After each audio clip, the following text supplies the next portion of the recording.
பரிசுத்த ஆவியானவர் தருகிற விடுதலை சுகம் நிறைந்த வாழ்க்கை என்கிற தலைப்புல பார்க்கிறோம். இப்போ நம்ம இதை பார்த்துட்டோம். தரித்திரருக்கு சுவிசேஷத்தை பார்த்துட்டோமா? அடுத்தது குணமாக்குதலை பார்த்துட்டோம். நம்ம குணமாகணும்னா என்ன பண்ணணும் என்பதை பார்த்துட்டோம். அடுத்தது சிறைப்பட்டவருடைய விடுதலை. போன வாரம் தான் நம்ம என்ன பண்ணோம், அதை குறித்து பார்த்துட்டோம். சிறையிருப்பு வருது. சிறையிருப்பு வந்தாலும் நீங்க என்ன நம்பணும்னா, நான் இந்த சிறையிருப்பில் இந்த கட்டுகளிலே இருப்பது தேவனுடைய சித்தம் இல்லை. நல்லா கவனிக்கணும். சம்டைம்ஸ் ஆண்டவர் நம்மளுடைய கிரியையினாலேயோ ஏதோ ஒரு விதமான பாவ செயல்களினாலேயோ அடிமைதனத்துக்கு நம்மளை விட்டுறாரு அப்படின்னு வச்சுக்கிட்டாலும், கடவுளுடைய திட்டம் என்னன்னா, நாம் கண்டினியூவாக அந்த அடிமைதனத்திலே இருப்பது அல்ல, நம்மை அதிலிருந்து விடுதலையாக்குவது தான். அல்லேலூயா.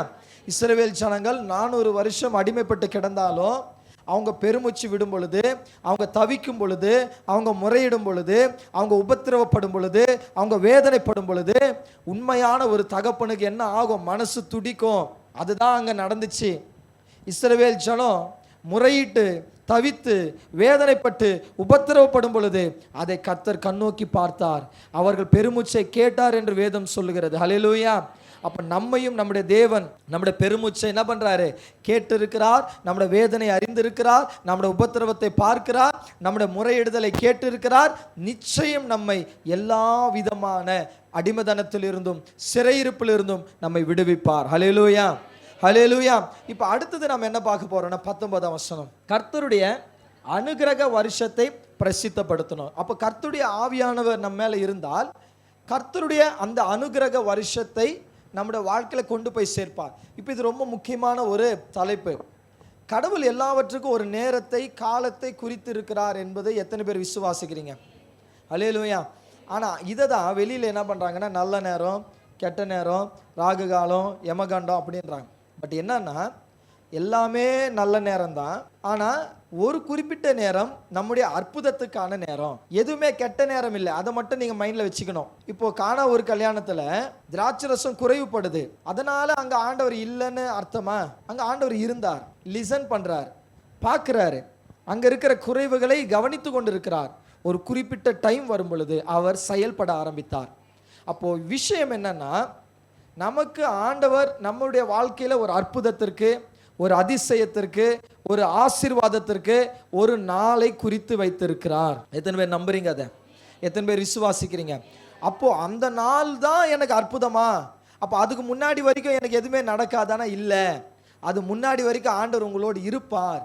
ஆனால் அற்புதத்துக்கு உங்களை ஆயத்தப்படுத்தி கொண்டு இருப்பார். ஹல்லேலூயா. ஒரு உதாரணத்துக்கு, திராட்சரசம் தண்ணி திராட்சரசம் ஆகணும்னா அங்கே கற்சாடி வேணும். அந்த கற்சாடியில் தண்ணியை ஊற்றணும், அதுக்கப்புறம் அதை மொல்லணும், அதுக்கப்புறம் எடுத்துன்னு போய் ஊற்றணும். இதெல்லாம் ஒரு ஒர்க்கிங் ப்ராசஸ் தானே.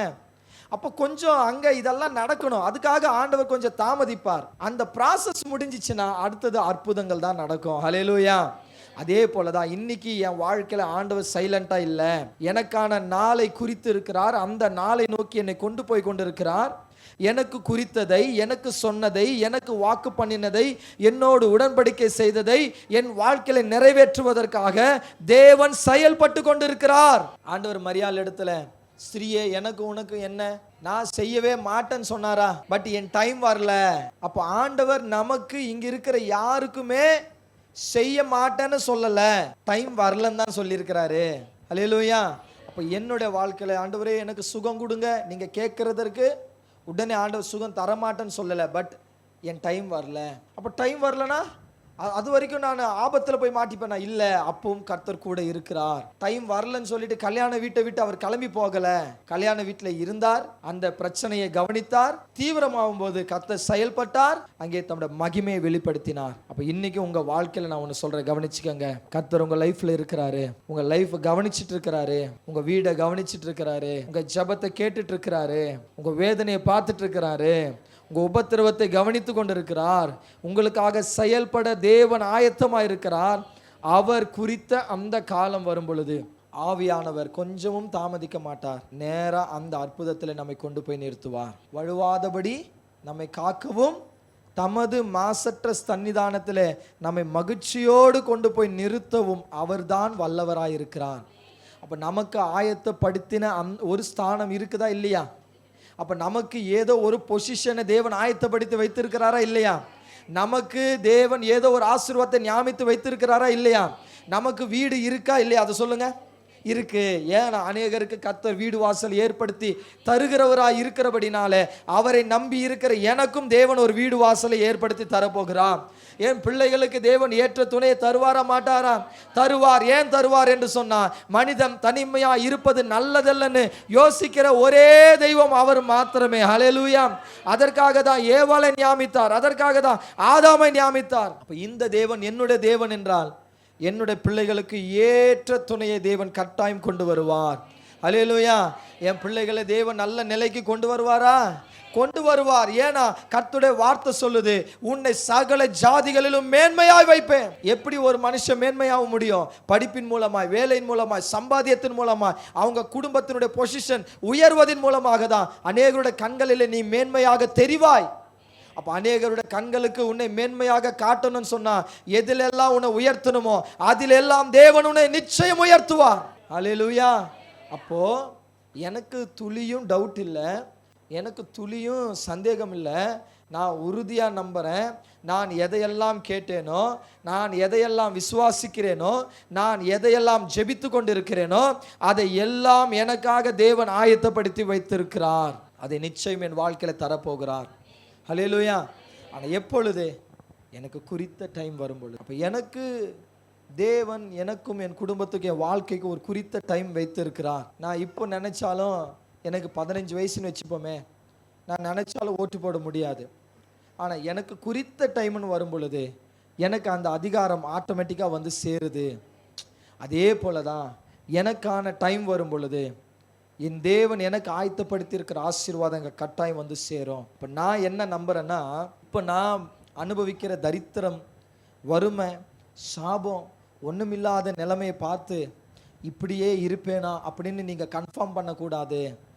ஏன்னா எனக்கு ஆசீர்வாதத்தையும் ஐஸ்வர்யத்தையும் வாக்கு பண்ணினவர் அதை எனக்காக ஆயத்தப்படுத்திக்கிட்டே இருக்கிறாரு. அவருடைய நேரம் வரும் பொழுது என்னை அங்கே கொண்டு போய் சேர்க்கிறார். அல்லேலூயா சொல்லுங்களேன். அல்லேலூயா. அப்போ நிச்சயம் தேவன் என் வாழ்க்கையில் அற்புதத்தை செய்ய போகிறார், அதிசயத்தை செய்ய போகிறார், விடுதலையை தரப்போகிறார்.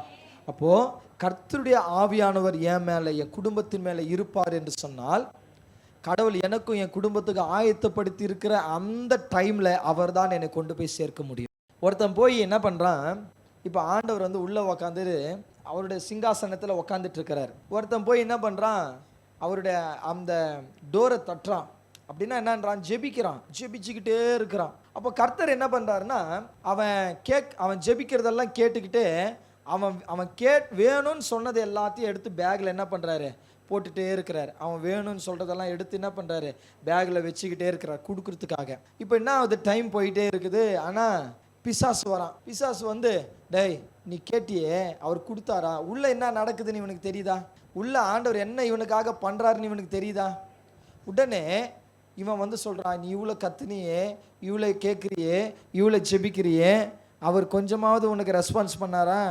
அவரெல்லாம் உனக்கு ரெஸ்பான்ஸ் பண்ண மாட்டார், நீ ஏன் கூட வந்துரு அப்படின்னு சொல்லிட்டு இவன் என்ன பண்ணுறான், சத்துரு இவனை அழகாக கூட்டிகிட்டு போயிடுறான். ஆண்டவர் பார்க்குறாரு, டைம் வந்துச்சு. உடனே அந்த பேக் எடுத்துக்கின்னு டோர் ஓப்பன் பண்ணி வெளியில் வந்தால் இவன் ஆளை காணோம். இவன் என்ன பண்ணல, ஆளை காணோம். உடனே ஆண்டவர் என்ன பண்ணுறார், திரும்ப உள்ளே போயிட்டாரு. இன்னும் கொஞ்ச நேரம் கழிச்சு இவன் திரும்ப ஓடி வரான். ஐயோ, அப்போதான் சத்துரு தன்னை வஞ்சித்ததை நினச்சி உணர்ந்து திரும்ப ஓடி வரான். ஓடி வந்து திரும்ப தட்டுறான். அப்போ சத்துரு என்ன பண்ணுறான், திரும்ப பார்த்தியா, கேட்டாரா, உன் ஜபத்தை கேட்டாரா? ஆனால் இவனுக்கு தெரியுமா, ஆண்டவர் இவன் ஜபத்தை கேட்டு அந்த நன்மையை கொண்டு வரும் பொழுது இவன் ஆளை அங்கே காணோம். இன்றைக்கி நான் அதான் சொல்கிறேன், கர்த்தருடைய ஆவியானவர் உங்களோடு இருக்கும் பொழுது தான் உங்களை ஆண்டவருடைய நன்மை விட்டு, ஆசீர்வாதத்தை விட்டு பிரிக்கிற சத்துருக்களை எல்லாம் ஜெயிச்சு அந்த நன்மையான டைம்குள்ளே உங்களை கொண்டு போய் சேர்க்க முடியும். பக்கத்தில் பார்த்து சொல்லுங்கள், கர்த்தர் உங்களுக்கு நோ சொல்லலை, இல்லைன்னு சொல்லலை, முடியாதுன்னு சொல்லலை, டைம் வரலன்னு சொல்கிறாரு. நீ எதிர்பார்க்கிற, நீங்கள் விரும்புகிற எல்லா நன்மைகளையும் ஆயத்தப்படுத்தி கொண்டிருக்கிறார். அவருடைய நேரம் வரும் பொழுது நிச்சயம் அவைகளை உங்கள் வாழ்க்கையில கொண்டு வந்து சேர்ப்போம். ஹல்லேலூயா. பிரசங்கி 3ஆம் அதிகாரம் 1ஆம் வசனம் படிங்களேன். பிரசங்கி 3ஆம் அதிகாரம் 1ஆம் வசனம். ஒவ்வொன்றுக்கும் ஒவ்வொரு காலம் உண்டு. சொல்லுங்க, எல்லாத்துக்கும் என்ன இருக்குதா, நம்புறீங்களா? ஆனா ராவு காலம் இருக்குது, யமகண்டம் இருக்குது, நல்ல நேரம் இருக்கு, கெட்ட நேரம் இருக்குன்னு சொல்லக்கூடாது.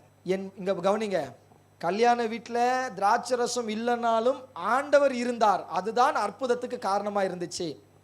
ஸோ நம்ம என்ன நினச்சிக்கணும், திராட்சை ரசம் இருந்தாதான் ஆசீர்வாதம் நினச்சிக்கிறோம். தண்ணீரை திராட்சை ரசம் ஆக்குகிற கர்த்தர் இருந்தாதான் ஆசீர்வாதம் நம்பணும். வீட்டில் ஒன்றுமே இல்லைதான், ஆனாலும் என் ஒன்றுமில்லாத நிலையை தம்முடைய மகிமையினால் நிறைவாக்குகிறவர் இருந்தாதான் ஆசீர்வாதம். இங்கே எல்லாரும் எதுக்கு பதட்டம் அடைகிறாங்க? அந்த கல்யாண வீட்டில் எல்லாருமே ஏன் பதட்டம் ஆகுறாங்க? அங்கே திராட்சை ரசம் இல்லைன்றதுனால பதட்டம் ஆகுறாங்க. ஆசீர்வாதம் இல்லை, ஆசீர்வாதம் இல்லாததுனால பதட்டம் வந்துடுது குடும்பத்தில். ஆனால் மரியாளுக்கு பதட்டம் இல்லை. ஏன்? அங்கே யார் இருக்கிறா? அங்கே யார் இருக்கிறா? ஸோ என் வீட்டில், என் குடும்பத்தில், என் வாழ்க்கையில் என்கிட்ட இல்லாததை நினச்சி எனக்குள்ள பதட்டம் வருது. ஆனால் என் கூட ஒருத்தர் இருக்கிறாரு, அவர் எனக்கிட்ட இல்லாத எல்லாவற்றையும் உருவாக்க வல்லமை உள்ளவர் என்பதை நான் விசுவாசிக்கும் பொழுது எனக்குள்ள பதட்டம் வராது, எனக்குள்ள பயம் வராது, எனக்குள்ள தேவையில்லாத யோசனைகள் வராது. நான் நம்புறேன், என்கிட்ட இன்னைக்கு எதுவுமே இல்லைனாலும் என்னை எல்லாவற்றினாலும் ஆசீர்வதிக்கிறவர் அவர் ஒருவர் இருக்கிறார் என்கின்ற அந்த விசுவாசம் தான் இன்னைக்கு என் வாழ்க்கைக்கு வேண்டிய சகல ஆசீர்வாதத்தையும் எனக்கு பெற்றுத்தரும். திராட்சை ரசம் இல்லை, ஆனால் இயேசு இருந்தார். அங்கே அற்புதம் நடந்துச்சா? சரி, இப்போ ஏசப்பாவே அங்கே இல்லை, அப்போ அங்கே அந்த பதட்டம் மாறி இருக்குமா? நான் இப்போ உங்களை பார்த்து கேட்குறேன், நீங்கள் பயந்தோ பதட்டப்பட்டோ யோசிச்சோ அழுதோ என்ன நடந்துற போது அங்கே? ஆனால் இயேசு இருக்கிறார் என்கின்ற அந்த விசுவாசம் அங்கே எல்லாவற்றையும் நடத்தி கொடுக்கும். நான் அதுதான் சொல்கிறேன். உங்கள் லைஃப்பில் ஐயோ இப்போ என்கிட்ட இது இல்லையே, இது இல்லையே, இது இல்லையே என்பதை விட என்னோடு ஒருவர் இருக்கிறார் இருக்கிறார் இருக்கிறார் என்கின்ற அந்த விசுவாசம் தான் நான் இழந்ததை எல்லாம் திருப்பி பெற்று தரோம். யோபுக்கு என்னங்க அப்படி நடந்துச்சு? யோபுவை விசாரிக்க ஒருத்தன் கூட வரல. ஆனால் யோபு தனக்குள்ள என்ன விசுவாசம் இருக்கு யோபுக்குள்ள சொல்லுங்க? எல்லாமே போயிடுச்சுல்ல, எல்லாமே போயிடுச்சு. ஆனால் யார் போகக்கூடாதுன்னு யோபு கவனமாக இருக்கிறான். யோபுவை விட்டு இங்கே கவனிங்க, இன்னைக்கு நிறைய பேர் இந்த நிலைமையில் இங்கே உக்காந்துட்டு இருக்கலாம். யோபுவுடைய வாழ்க்கையில் அவன் நினைச்சதை விட தேவன் அதிகமாக ஆசீர்வதிச்சார். ஆனால் அதே யோபுவின் வாழ்க்கையில் அவன் நினைச்சதை விட அதல பாதாளத்துக்கு போயிட்டான். எல்லாமே போனாலும் யோபு தைரியமாக இருக்கிறான், சந்தோஷமாக இருக்கிறான். அவன் பார்த்தீங்கன்னா அவன் பேசுகிற பேச்செல்லாம் பயங்கர விசுவாசமாக இருக்குது. காரணம் என்ன? அவன் ஒரு வார்த்தை சொல்லுவான். என்ன சொல்லுங்க? என் மீட்பர் உயிரோடு இருக்கிறான். நீ என்னப்பா நினைக்கிற? பொருள் தானேப்பா போச்சு, ஆரோக்கியம் தானே போச்சு, ஆடு மாடு தானே போச்சு, தங்கம் வெள்ளி பொண்ணு தானே போச்சு, வீடு தானே போச்சு, பிள்ளைங்க தானே போச்சு. ஆனால் என்னை விட்டு இவைகள் எல்லாம் எனக்கு கொடுத்து என்னை ஆசீர்வதித்தவர் என்னை விட்டு போலல்ல, அவர் இன்னைக்கு உயிரோடு இருக்கிறார்ல. அவர் யார்? என் மீட்பர். மீட்பர் என்பவர் யார்? இப்போ அம்மா சொன்னாங்க, அடகு கடைக்கு போச்சு, காசு கொடுத்து அதை மீட்டுட்டு வந்துட்டாங்க. இன்னைக்கு எனக்கு ஒரு மீட்பர் உண்டு. அவர் தம்முடைய ஜீவனையே கொடுத்து தம்முடைய விலையேற பெற்ற ரத்தத்தை சிந்தி என்னை எல்லாவற்றிலிருந்து மீட்டு கொண்டிருக்கிறார். இன்னைக்கு யோபுவின் மனைவி போல சிலர் வந்து சொல்லலாம், நீ இவரை நம்பி என்ன பிரயோஜனம், நீ இவரை விசுவாசித்து என்ன பிரயோஜனம், உங்ககிட்ட இருந்து எல்லாம் போச்சு இல்லை, உங்ககிட்ட இருந்து எல்லாமே போயிடுச்சு இல்லை, நீ அவரை விசுவாசித்து உனக்கு என்ன நடந்துச்சு, உனக்கு என்ன ஆச்சு? நான் ஒன்று சொல்லட்டுமா? ஆரம்பத்தில் அப்படிதான் எதுவுமே நடக்காத மாதிரி தெரியும். ஆனால் உறுதி மட்டும், கடைசி மட்டும் அந்த விசுவாசத்தில் நீங்கள் நிற்கும் பொழுது தான் தெரியும், முடிவில் தேவன் உங்களுக்காக நீங்கள் நினச்சே பார்க்க முடியாத ஒரு வழியை ஆயத்தப்படுத்தி வைத்திருப்பார். நமக்கு பல நேரம் அது தெரியறதில்ல. உள்ள ஆண்டவர் எனக்காக என்ன பண்ணுறாருன்னு தெரியாமலே வெளியில் எதோ புலம்பிடுறோம், ஏதோ பேசிடுறோம், ஏதோ பண்ணிடுறோம். ஆண்டவர் ஐயோ அவரை நம்பி பிரயோஜனமே இல்லைன்னு நினைக்கிறோம். ஆனால் யார் ஒருவர் கடைசி மட்டும் நிற்கிறாங்களோ அவங்க தாங்க தேவனுடைய மகிமையை பார்க்குறாங்க.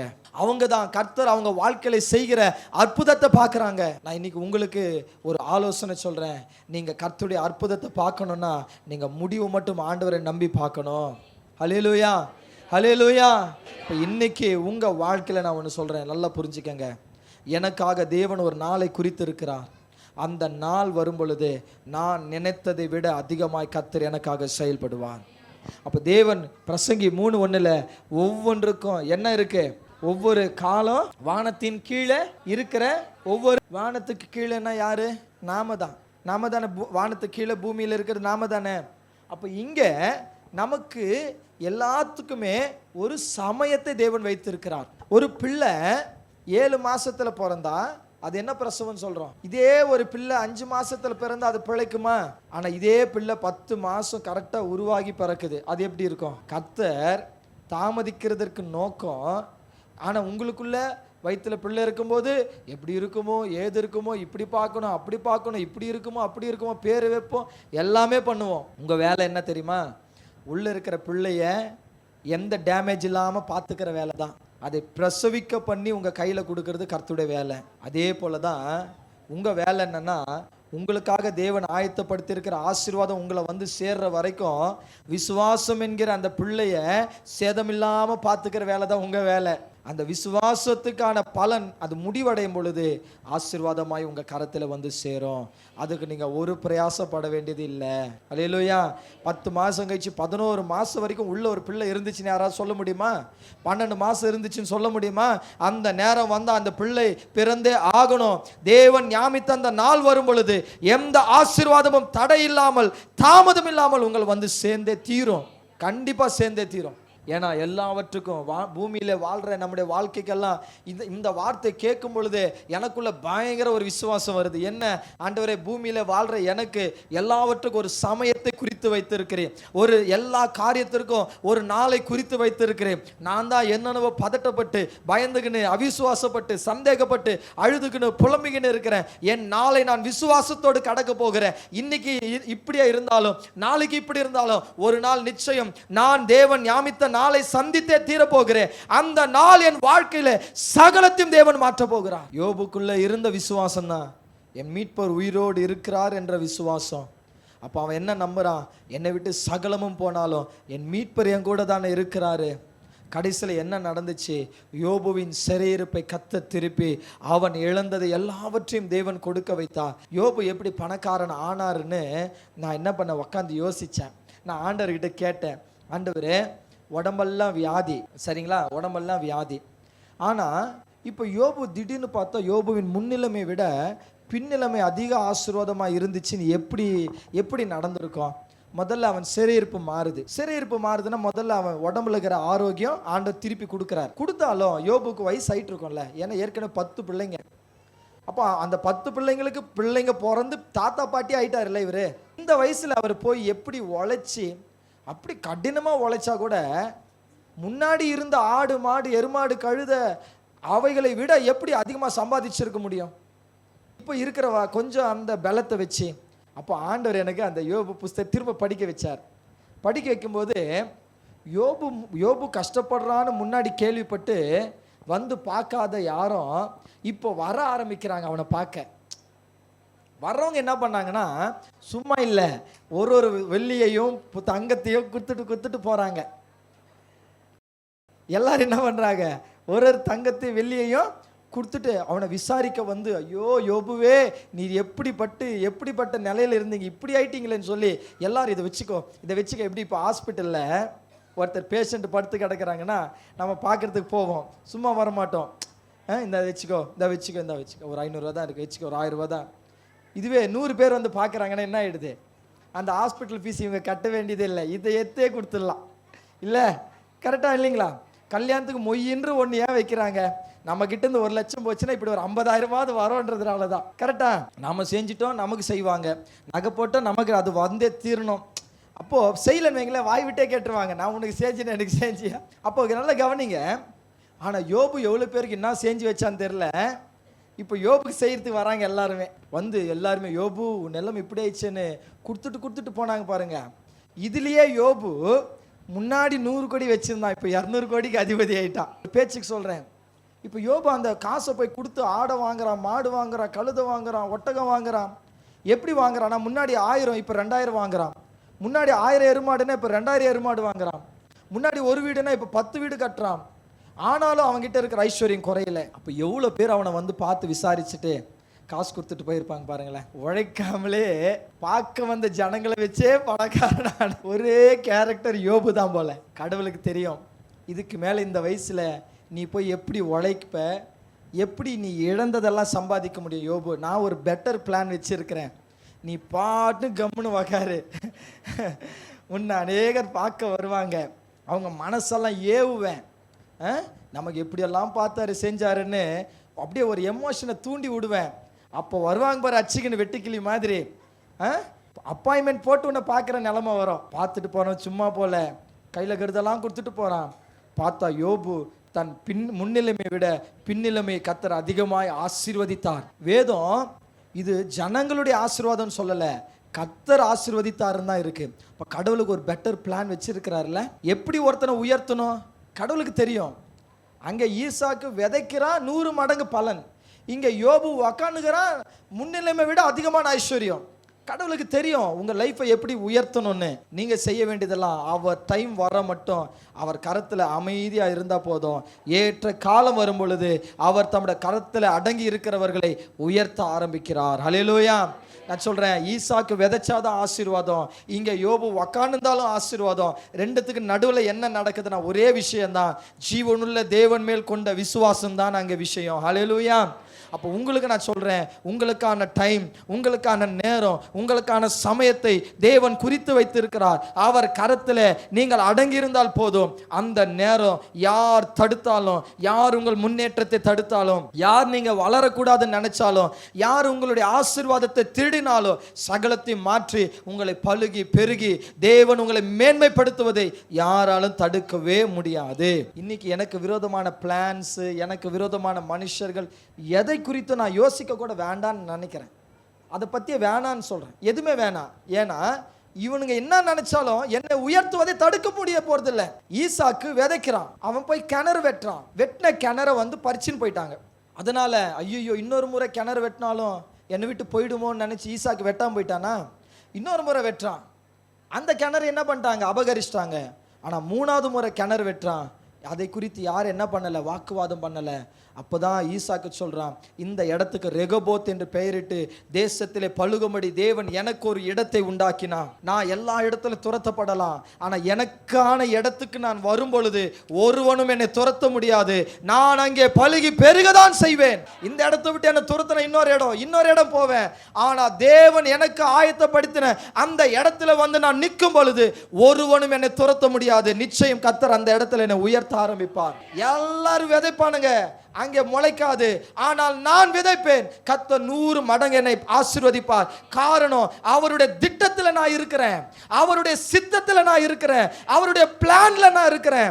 அந்த பிளான்ல நான் இருக்கிறதுனால தேவன் வச்ச பிளான் என்ன, எல்லாரும் ஓடுவாங்கப்பா இந்த ஊரை விட்டு, ஆனால் நீ மட்டும் இங்கே இரு, இதுதான் என் பிளான், இங்கே நான் உன்னை ஆசீர்வதிக்கிறேன். ஈசாக்கு நம்பினா, அந்த பஞ்சத்தில் இருந்தான், தேவ பிளான்ல இருந்தான். விதைச்சது எல்லாவற்றையும் தேவன் 1000 100 மடங்கு வளர செய்தார். வேதம் சொல்லுது, ஈசாக்கு வர வர விருத்தி அடைந்தான், மகா ஐஸ்வர்யவானாய் மாறினான். உங்களுக்கு நான் சொல்கிறேன், நீங்கள் மகா ஐஸ்வர்யவான்களாய் மாறுவதற்கு நீங்கள் வெளியிலேருந்து பார்க்குறதுக்கு ஒருத்தன் துரத்தப்பட்டுக்கிட்டே இருக்கிறான், ஒருத்தன் பஞ்சத்தை பார்க்குறான், ஒருத்தன் வறட்சியை பார்க்குறான். அந்த நேரம் அவன் யோசிப்பானா, இந்த நேரம் போய் எனக்கு ஆசீர்வாதமான நேரம்னு. ஆனால் ஈசாக்குக்கு அந்த பஞ்சத்தின் டைம் தான் ஆசீர்வாதமான டைமாக இருந்துச்சு. உங்களுக்கு புரியுதா நான் என்ன சொல்கிறேன்னு?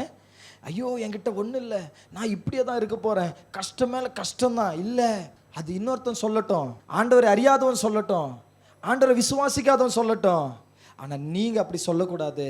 பஞ்சத்தை பார்த்தாலும், வறட்சியை பார்த்தாலும், உங்ககிட்ட இருந்து எல்லாமே அபகரிச்சுன்னு போனாலும், மனுஷன் உங்களை விரோதமாய் எழும்பி எழும்பி எழும்பி உங்களை துரத்தி அடித்தாலும், ஒன்னே ஒன்று மட்டும் நம்பணும், எனக்கு ஒரு நேரத்தை தேவன் குறித்து இருக்கிறான். இதே இடத்துல என் பேரை பெருமைப்படுத்தி நான் விதைத்ததெல்லாம் ஆசீர்வதிச்சு என்னை மகா பெரியவனாய் மாற்றி, என்னை ஐஸ்வர்யவனாய் மாற்றி, என்னை விருத்தி அடை செய்ய தேவன் சித்தமும் வல்லமையுள்ளவராக இருக்கிறார். எத்தனை பேர் நம்புறீங்க? எத்தனை பேர் விசுவாசிக்கிறீங்க?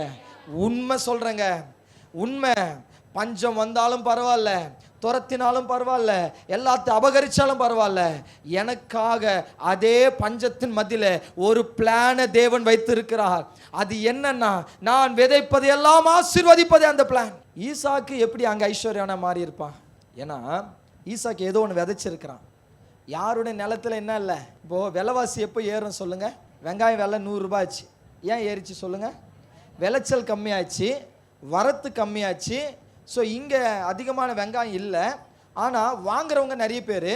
அதனால் இவங்க என்ன பண்ணிட்டாங்க, 100 ரூபான்னு சொன்னால் கூட வாங்கி தானே போவாங்கன்னு விலை ஏற்றிட்டாங்க. இப்போ ஈசாக்கு எப்படி ஐஸ்வர்யவானானா, ஊரெல்லாம் பஞ்சம், யார் நிலத்துலையுமே ஒன்றும் இல்லை.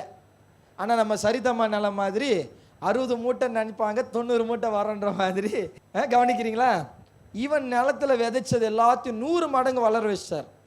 அப்படின்னா 100 மடங்குன்னு என்ன அர்த்தம்? 100 விதை விதைச்சா 100மே முளைச்சிருக்கு, அங்கே களையே முளைக்கல. பஞ்சத்தின் மத்தியில் சும்மா இருக்கிற நிலத்திலே தண்ணி பாய்ச்சினா கூட களை முளைக்குது. ஆனால் இவன் நிலத்தில் மட்டும் அது கூட முளைக்கல, விதைச்சது எல்லாமே வளருது. கேரட் போட்டான், உருளைக்கிழங்கு போட்டான், பீன்ஸ் போட்டான், அவரைக்காய் போட்டான், எல்லாமே வளருது. இப்போ வேணும் சாம்பாருக்கு வேணுன்றவங்களாம் வந்து என்ன பண்ணுறாங்க? ஈசாக்கு கடைக்கு தான் வராங்க எல்லாம். ஈசாக்கு காய்கறி மண்டி, ஈசாக்கு காய்கறி மண்டிக்கு வந்து கமிஷன் போடுறான். தக்காளி தக்காளி தக்காளி எவ்வளோ கொடுத்தாலும் வாங்கி தானே போகணும். ஏன்னா இப்போ இவன் நிலத்துல மட்டும்தான் விளைச்சல் இருக்கு. இப்போ இவனை பகைச்சிக்க முடியுமா? ஏன் வந்து சமாதானம் ஆனாங்க தெரியுமா? இப்போ இவனை பகைச்சிக்கனா இதுக்கு கஷ்டப்பட வேண்டியதான், காசை சாப்பிட முடியாது. ஈசாக்கு நிலத்துல தான் அரிசியும் இருக்கு, கோதுமையும் இருக்கு, காய்கறியும் இருக்கு. உடனே வந்து என்ன ஆயிட்டாங்க? அவங்ககிட்ட சமாதானம் ஆயிட்டாங்க. கர்த்தர் அவங்களுடைய ஐஸ்வர்யத்தை கொண்டு இவனை ஐஸ்வர்யவனாக மாற்றினார். நான் சொல்றேன், தேவன் ஒரு நாள் ஞாபகிச்சிருக்கிறாரு. நீ வேணான்னு சொன்ன, உன்னை ஒதுக்குன, உன்னை தள்ளுன, உன்னை அடிமட்டத்தில் அழுத்தினவங்களே ஒரு நாள் வந்து உன்னோட சமாதானம் ஆவாங்க. காரணம், நீ இல்லாமல் அவங்களால் ஆசீர்வதிக்கவே பட முடியாத ஒரு நிலைக்கு கர்த்தர் உன்னை உயர்த்தி கொண்டு வந்துடுவார். நீங்கள் இல்லாமல் அவங்களுக்கு ஒரு நல்ல எதிர்காலமே இல்லைன்ற ஒரு நிலைக்கு கர்த்தர் கொண்டு வருவார். உங்களை ஐயோ இவங்களால தான்ப்பா என் நிலைமையை மாறப்போகுதுன்ற ஒரு சூழ்நிலைக்கு உங்களை கொண்டு வரும் பொழுது யாரும் உங்களை அவாய்டே பண்ண முடியாது. அல்லேலூயா.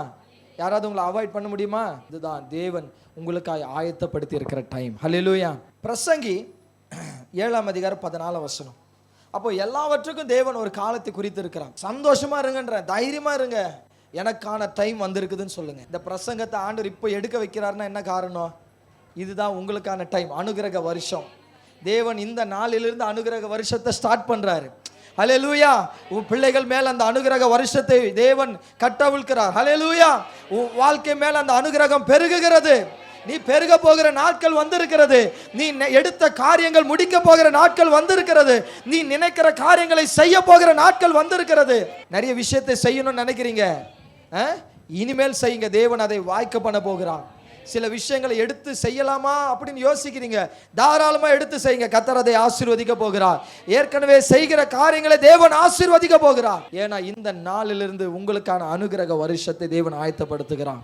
படிங்க, எதுக்கான நேரம் அது? வாழ்வு காலத்தில் இப்போ தேவன் எல்லாவற்றுக்கும் ஒரு காலத்தை வைத்திருக்கிறார். அப்போ நல்லா வாழ்றதுக்கும் நன்மை அனுபவிக்கிறதுக்கும் ஒரு காலத்தை வைத்திருக்கிறான். இன்னிலிருந்து தான் அந்த நாள் ஆரம்பிக்குது. ஹல்லேலூயா. நான் நல்லா வாழ போகிற நாட்கள், ஹல்லேலூயா, நன்மையை அனுபவிக்க போகிற நாட்கள், என் குடும்பம் நன்மையை அனுபவிக்க போகிற நாட்கள், நான் நல்லா வாழ வேண்டிய நாட்களை தேவன் எனக்கு ஆரம்பிக்கிறார். ஹல்லேலூயா, ஹல்லேலூயா. உண்மை சொல்றேன், ஈசாக்குக்கும் காண ஒரு கல்யாணத்தை பார்த்தோம். ஆனா நமக்கு இதெல்லாம் நான் சொல்றதுக்கு காரணம், நமக்கு தேவன் இப்படிதான் செய்ய போகிறாருன்னு சொல்லிட்டு இருக்கிறேன். அப்போ எல்லாவற்றுக்கும் ஒரு காலத்தை நியமித்தவர். நாம் வாழ்வதற்கும் நாம் நன்மையை அனுபவிக்கிறதுக்கு ஒரு காலத்தை நியமித்திருக்கிறான். பக்கத்தில் பார்த்து சொன்னீங்க, நல்லா வாழ போறீங்க, நன்மையா வாழ போறீங்க, அதுக்கு என்ன பண்ணணும்னு பின்னாடி சொல்லுவேன். ஆனா முன்னாடி சொல்லிடுறேன், நீங்க நல்லா வாழ போறீங்க, நன்மையை அனுபவிக்க போறீங்க. நன்மை என்று சொன்னால் உயர்வு, நன்மை என்று சொன்னால் செழிப்பு, நன்மை என்று சொன்னால் மகிழ்ச்சி, நன்மை என்று சொன்னால் சந்தோஷம், நன்மை என்று சொன்னால் சமாதானம், நன்மை என்று சொன்னால் செழிப்பு, மதிப்பு, உயர்வு, கனம் என்ற அர்த்தம். கர்த்தர் அதை அனுபவிக்கும்படி செய்ய போகிறார். உன் குடும்பம் நன்மையை அனுபவிக்க போகுது. உன் பிள்ளைகள் கனமாக இருக்க போகிறாங்க. மற்ற பிள்ளைகளால் பல பெற்றோர்களுக்கு அவமானம்னா உன் பிள்ளைகளால் உனக்கு மதிப்பு பெருக போகுது. உன் பிள்ளைகளால் கனம் வரப்போகுது. உன் பிள்ளைகளால் உயர்வு வரப்போகிறது. நான் சொல்றேன், வறுமை எல்லாத்தையும் மாற்ற போகிற ஒரு கருவிகளாய் உன் பிள்ளைகளை தேவன் பயன்படுத்த போகிறான். மற்ற பிள்ளைகளை போல கெட்டு போகாம உங்க பிள்ளைகளை ஆண்டவர் பத்திரமா நடத்துறாருன்னா அது பெரிய ஆசீர்வாதம். ஏன்னா அவங்க இப்போ வழி விலகலை, இனிமேலும் வழி விலக மாட்டாங்க. அப்போ கரெக்டான படிப்புக்கு போவாங்க, கரெக்டாக சம்பாதிப்பாங்க, கரெக்டான டைம் வரும், கரெக்டாக அவங்க குடும்பத்தை அவர்களுடைய சம்பாதியத்தை கொண்டு இன்னும் அடுத்த படிக்கு கொண்டு போய் சேர்த்துருவாரு. ஹல்லேலூயா. ஆனால் வழி விலகி இருந்தால் என்ன நடந்திருக்கும்? அப்படி செய்யலையே, அதுதான் பெரிய ஆசீர்வாதம். ஹல்லேலூயா, ஹல்லேலூயா. அப்போ என்ன சொல்ல வர? கர்த்தர் நீங்கள் வாழ்வதற்கு ஒரு காலத்தை நியமித்திருக்கிறார், நன்மை அனுபவிப்பதற்கு ஒரு காலத்தை நியமித்திருக்கிறார். அந்த காலம்தான் இந்த நாட்கள். இன்னையிலிருந்து நீங்கள் நம்பிக்கையோடு இருங்க. நான் நல்லா வாழ்வதற்கு தேவன் எனக்கென்று சில காலங்களை நியமித்திருக்கிறான். நான் சொல்கிறேன், தோல்வி வருதுன்னு சொன்னால் ஐயோ தோல்வின்னு நினைக்காதீங்க. என் லைஃப்பில் ஒரு தோல்வி வந்தாதான் எனக்கு ஆண்டவர் ஏதோ ஒரு இடத்த ஞாபகிச்சாருன்னு வைங்களேன், நான் அதுக்கு போகவே மாட்டேன். சில நேரம் எனக்கு சில இடங்களில் ஃபெயிலர் வந்தால் தான் சரி இது வாய்க்கலையே, அப்போ நம்ம அதுக்கே போவோம். அப்போது என் லைஃப்பில் கூட நான் கம்ப்யூட்டர் ஹார்ட்வேர் மெயின்டெனன்ஸ் முடித்ததோ, ஷூ டெக்னாலஜி முடித்ததோ, இல்லை மொபைல் டெக்னாலஜி முடித்ததோ, இல்லை நான் பிடிஹெச் முடித்ததோ, இல்லை எம்டியூ முடித்ததோ, எனக்கு எங்கேயாவது ஒரு இடத்துல ஃபெயிலர் வரும். இதை பண்ணலான்னு பார்க்கும்போது நமக்கு அது நடக்கலையே. புரியுதுங்களா? நான் NTTF படிக்கிறதுக்குன்னு போனேன். எங்கள் அப்பா கிட்ட என்ட்ரன்ஸ் எல்லாம் எழுதிட்டேன், மாதம் போயிட்டேன். கடைசியில் எனக்கு கீழே மக்கு பசங்களுக்கெல்லாம் சீட்டு கிடச்சிச்சு, ஆனால் எனக்கு கிடைக்கல. என்னடா எனக்கு கிடைக்கலையே? அங்கே ஒரு ஃபெயிலருன்னு நான் நினைப்பேன். பட் அந்த ஃபெயிலூர் தான் என்னை வேற ஒரு இடத்த நோக்கி கொண்டு போச்சு.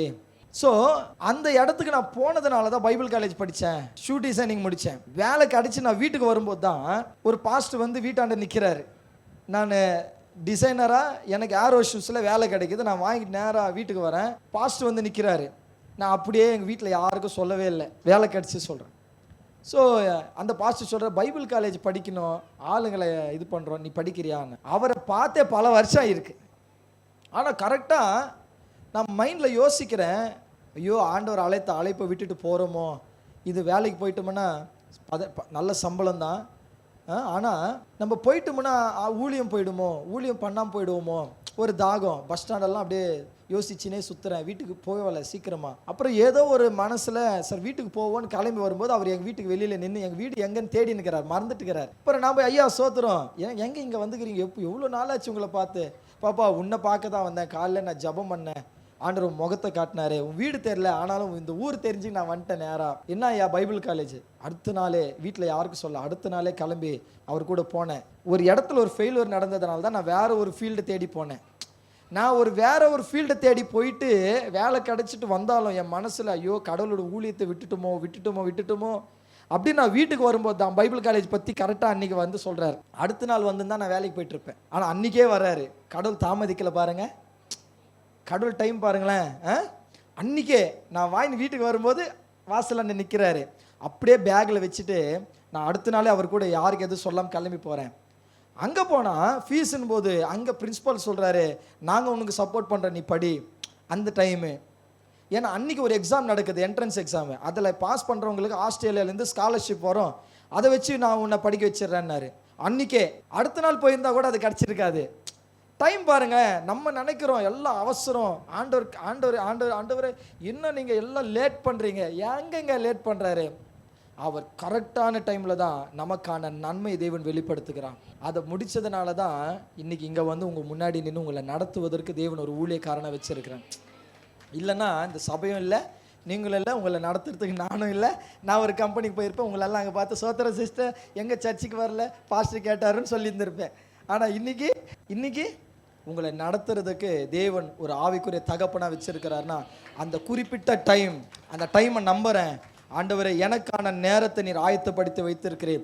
அந்த நேரம் யார் தடுத்தாலும் என்னுடைய ஆசீர்வாதங்களை தடுக்க முடியாது.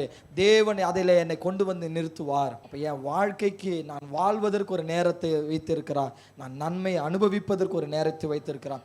இன்றையிலிருந்து நான் சொல்கிறேன், நீங்கள் நன்மையை அனுபவிக்க போகிற நாட்கள், நீங்கள் நல்லா வாழ போகிற நாட்கள், உங்கள் குடும்பங்களை தேவன் நல்லா வாழ வைக்க போகிற நாட்கள், உங்கள் பிள்ளைங்க நல்ல எதிர்காலத்தை சுதந்திரிக்க போகிற நாட்கள், நீங்கள் எல்லா விதமான உயர்வையும் மதிப்பையும் கனத்தையும் மேன்மையையும் உயர்வையும் காணப்போகிற நாட்கள். தோல்வி வந்தா கூட நமக்கு ஆண்டோட பிள்ளைங்களுக்கு சொல்ற, தோல்வி வந்தால் அதுல ஏதோ நன்மையினால தான் அந்த தோல்வியை தேவன் அனுமதிக்கிறார். குழி யோசேப்புக்கு குழியில போடலைன்னா அவன் அடிமையா வித்திருக்க முடியுமா? அவன் அடிமையா போகலைன்னா போத்திபார் வீட்டுக்கு போயிருக்க முடியுமா? போத்திபார் வீட்டுக்கு போகாம இருந்திருந்தா அவன் ஜெயிலுக்கு போகாம இருந்திருக்க முடியுமா? அவன் ஜெயிலுக்கு போகாம இருந்திருந்தா பார்வோனுடைய அரண்மனைக்கு போகாம இருந்திருக்க முடியுமா? பார்வோனுடைய அரண்மனைக்கு போனதுனால தான் எகிப்துக்கே ராஜாவாக யோசேப்பை தேவன் உயர்த்தி வைத்தாரு. அப்ப ராஜாவா நீ போனோன்னா நீ நினைக்கிற ராஜான செலக்ஷன் நடக்கணும், இல்ல குழியில தான் போடுவான், வீண் படி தான் போடுவான். இதுல எல்லாம் பொறுமையா சகிச்சுக்கு நில்லு. இதெல்லாம் நடக்கும் பொழுது உன் மனசு சொல்லும், கர்த்தர் சொன்ன வாக்குத்தத்தம் பொய், உடன்படிக்கை பொய், அவர் செய்ய மாட்டாரு, அவர் மறந்துட்டாரு, அவர் உன்னை கைவிட்டாரு உன் மனசு சொல்லும். நீ சந்திக்கிற பிரச்சனைகள் சொல்லும். அதன் மத்தியில் நம்பு, நான் உன்னோடு கூட தான் இருக்கிறேன். வேதம் சொல்லுது, யோசேப்போட கர்த்தர் இருந்தார், யோசேப்போட கர்த்தர் இருந்தார், யோசேப்போட கர்த்தர் இருந்தார். அவன் அடிமையாய் போகிற வீட்டிலும் தேவன் அவனை ஆசீர்வதித்தார். அதனால தான் சொன்னேன், நான் சிலருக்கு சொன்னேன், நீ வேலைக்கு போகிற கடையோ வீடோ ஸ்கூலோ காலேஜோ கம்பெனியோ ஆசீர்வாதமாக இருக்கும். யாராலையோ இல்லை, உங்களால் தான். ஏன்னா யோசேப்புக்கு ஒரு வாக்குத்தத்தம் இருந்துச்சு. யோசேப்பு போன வீடு போத்திபார் வீடு. அது வரைக்கும் அவன் வீடு நல்லா இல்லை. ஆனால் யோசேப்பு போன உடனே போத்திபாரின் வீட்டை கர்த்தர் ஆசீர்வதித்தாராம். அபிஷேகம் புரியுதா உங்களுக்கு? உங்கள் மேலே இருக்கிற அபிஷேகம் புரியுதா? ஒன்றுமே இல்லாத இடத்துக்கு நீங்கள் போனால் கூட அந்த இடம் பயங்கரமாக பிக்கப் ஆக ஆரம்பிச்சிடும். ஏன்னா உங்கள் மேலே இருக்கிற அபிஷேகம் ஒன்றுமே இல்லாததை கூட உருவாக்குகிற அபிஷேகம். அது போத்திபார் வீடு ஒன்றுமே இல்லாமல் தரித்திரத்தில் இருக்குது. ஆனால் இவன் போன உடனே அவன் வீட்டை தேவன் ஆசீர்வதிக்கிறார். நீங்கள் எவ்வளோ விசேஷமானவங்க. போத்திபார் பொண்டாட்டி யோசேப்பு மேலே வீண் பழியை போடுறா. பழி போட்டது நல்லது. பழி போடாமல் இருந்திருந்தா ஜெயிலுக்கு போயிருக்க முடியுமா? ஜெயிலுக்கு போனது நல்லதா கெட்டதா? அவனுக்கு நல்லது. ஏன் நல்லதுன்னா, அங்கே தான் ஏற்கனவே தப்பு பண்ணி 2 பேர் வந்துட்டுக்கிறானுங்க ராஜாவோட அரண்மனையிலிருந்து. அங்கே இவன் கொஞ்சம் கான்வர்சேஷன் பண்ணுறான். இப்போ அவனுக்கு ஏதோ ஒரு கனவு அங்கே வருது. யோசேப்பு அங்கே ஏதோ விளக்கத்தை கொடுக்குறான். புரியுதாம்மா? விளக்கத்தை கொடுத்துட்டாங்க. அதில் ரிலீஸ் ஆகிட்டும் போயிட்டாங்க. யோசேப் மட்டும் ஜெயிலே இருக்கிறான். 7 வருஷம் கழிச்சு ராஜாவுக்கு ஒரு கனவு வருது. ஆண்டவர் எவ்வளோ பிளான் பார்த்தீங்களா? இவன் ஜெயிலில் இருக்கும்போது இவன் கூட இருந்தவனுக்கு ஒரு கனவு வரணும். அந்த கனவை யோசேப்பு விளக்கணும். விளக்கிட்டு போயிட்டாங்க. 7 வருஷம் கழிச்சு ராஜாவுக்கு ஒரு கனவு வருது. ஆனால் அதை விளக்குறதுக்கு யாருக்குமே என்ன இல்லை, ஞானம் இல்லை. இப்போதான் இந்த ரிலீஸ் ஆகி போனவன் சொல்கிறான், 7 வருஷத்துக்கு முன்னாடி ஜெயிலில் யோசேப்புன்னு ஒருத்தனை பார்த்தேன். எவ்வளோ பெரிய கனவுனாலும் அவன் விளக்கம் சொல்லுவான். கனவுக்கு விளக்கம் சொல்லணுமா? அது அவ்வளோ முக்கியமா? ஆனால் அந்த டைமுக்கு ராஜாக்கு அவ்வளோ முக்கியம்னு தோண வைக்கிறார் ஆண்டவர். மண்டை பிச்சுக்குது அவனுக்கு, இது என்னவா இருக்கும். கடைசியில் யோசேப்பு தான் வரான். வரும்போது எப்படி வரான்னு தெரியுங்களா? வருஷத்துக்கு ஒரு முறை தான் தாடி வெட்டுவாங்க, கட்டிங் பண்ணுவாங்க, ட்ரெஸ்ஸை மாற்றுவாங்க. இப்போ யோசேப்பை வெளியில் கூட்டின்னு வரும்போதே கர்த்தர் பிளான் பண்ணிட்டார். யாருக்கான தெரியுமா? ரிலீஸ் ஆகும்போது தான் எல்லாம் க்ளீன் பண்ணுவாங்க. இப்போ யோசேப்பை ராஜா கிட்ட இட்டுன்னு வராங்க. திரும்ப அவன் ஜெயிலுக்கு போயிடுவானா இல்லைன்னு தெரியாது. ஆனால் வரும்பொழுது ஆண்டவர் பிளான் பாருங்க. சவரம் பண்ணி குளிப்பாட்டி ட்ரெஸ்ஸை மாற்றி இட்டுன்னு வராங்க. அப்படின்னா என்ன அர்த்தம்? யோசேப்பு ஜெயிலில் மறந்துடு, திரும்ப நீ வரப்போறது இல்லை. இவங்க யாருக்கும் தெரியல நீ எங்கே போகிறேன்னு. ஆனால் நான் திட்டமிட்ட தேவன் எனக்கு தெரியும். உன்னை வெளியே கொண்டு வந்துட்டேன். நீ ராஜா அரண்மனையில் போய் நிற்க போற. அடுத்தது நீ ராஜா தான். குளிப்பாட்டி ட்ரெஸ்ஸை மாற்றிட்டுன்னு வந்து நிற்க வைக்கிறான். ராஜாவை வணங்கு. அதெல்லாம் நான் வணங்க மாட்டேன். ஆனால் ராஜாவுக்கு ஒரு தேவை இருக்குது, வேற வழி இல்லை. கனவுக்கு விளக்கம் வேணுமே. உடனே ராஜா கனவை சொல்ல, யோசேப்பு அதை விளக்க, கடைசியில் ராஜா அதை புரிஞ்சுக்கிட்டான். புரிஞ்சுக்கிட்டு உடனே தான் கையில் இருக்கிற மோதிரத்தை கைட்டி யோசேப்பு கையில் போட்டான். போட்டுட்டு சொல்கிறேன், எப்பா எங்களை காப்பாத்து. என்ன பண்ணு? எங்களை இந்த சிங்காசனத்தில் மட்டும்தான் நான் ராஜா. ஆனால் என் வீட்டில் ஒருத்தன் கையை ஆட்டணும் காலை ஆட்டணும்னாலும் நீ சொன்னாதாண்டா அது நடக்கும்னு சொல்லி யோசேப்பை அவனே நினைத்து பார்க்க முடியாத ஒரு உயர்வுக்கு தேவன் கொண்டு வந்தான். தெரியுமா யோசேப்புக்கு? அது தெரியுமா யோசேப்புக்கு? யோசேப்புக்கு சொன்னது என்ன தெரியுமா? உன் 11 அண்ணனுங்களும் உன் முன்னாடி விழுவானுங்கடா. 10 அண்ணனுங்களும் உன் முன்னாடி விழுவானுங்க. உன் 10 அண்ணன்களை விட நீ நல்லா இருப்ப. இதுதானே தரிசனம். ஆனா இப்ப என்ன நடக்குது? 10 அண்ணன்களை விட அல்ல, தேசத்துல இருக்கிற ராஜாவின் குடும்பம் முதற்கொண்டு எல்லாமே யோசேப்புக்கு முன்னாடி விழுந்து பணிந்து கொள்ளத்தக்க வண்ணமாய் யோசேப்பை தேவன் உயர்த்தினார். நீங்க நினைக்கிறீங்க சொன்னதே நடக்கலன்னு. சொன்னதே நடக்கல. நீங்க இங்க புலம்பிட்டு இருக்கிறீங்க. சொன்னதை விட ஒருவர் 1000 மடங்கு ஒருவனை ஆசீர்வதித்து உயர்த்தி கொண்டிருக்கிறார். உங்க லைஃப் அதுதான். சொன்னது நடக்கலன்னு புலம்பின்னு உக்காராதீங்க. சொன்னதை விட 1000 மடங்கு தேவன் உங்கள் வாழ்க்கையில் பெரிய திட்டங்களை வைத்திருக்கிறார். அவர் குறித்த நாள் வரும் பொழுது அந்த 1000 மடங்கான ஆசீர்வாதங்களை கர்த்தர் நீங்கள் சுதந்தரிக்கும்படி செய்ய போகிறார். கானான் கிட்ட வர வர வர இஸ்ரவேல் ஜனங்களுக்கு தெரியல எப்படி இருக்க போறேன்னு. கிட்ட வந்தோன்னு சொல்றாரு, நீங்கள் போய் தேசத்தை சுதந்தரிங்க. நீங்கள் அதுக்குள்ள போன பிற்பாடு ஒன்று மைண்ட்ல வச்சுக்கோங்க, நீங்கள் இப்பொழுது இருப்பதை பார்க்கிலும் 1000 மடங்கு ஆசீர்வாதமா இருக்கும்படி உன் பிதாக்களின் தேவன் உன்னை ஆசீர்வதிக்க போகிறார். ஆயத்தப்படுத்தின இடத்துக்குள்ள வரும் பொழுது, அவர் ஆயத்தப்படுத்தின ஸ்தானத்துக்கு வரும் பொழுது, அவர் ஆயத்தப்படுத்தின நேரத்துக்குள்ள நீ வரும் பொழுது, நீங்கள் இப்பொழுது இருப்பதை பார்க்கிலும் 1000 தான் தேவன் உங்களை உயர்த்துவார், ஆசீர்வதிப்பார், பெருக பண்ணுவார், மகிமைப்படுத்துவார், கனப்படுத்துவார். எத்தனை பேர் விசுவாசிங்கிறீங்க? அதை நான் பொறுமையா உட்கார்ற ஆண்டவரே உங்க கரத்தில் இருக்கிறேன். நான் நம்புறேன், நிச்சயம் கர்த்தர் என்னை ஆசீர்வதிக்க போகிறேன். ஹல்லேலூயா.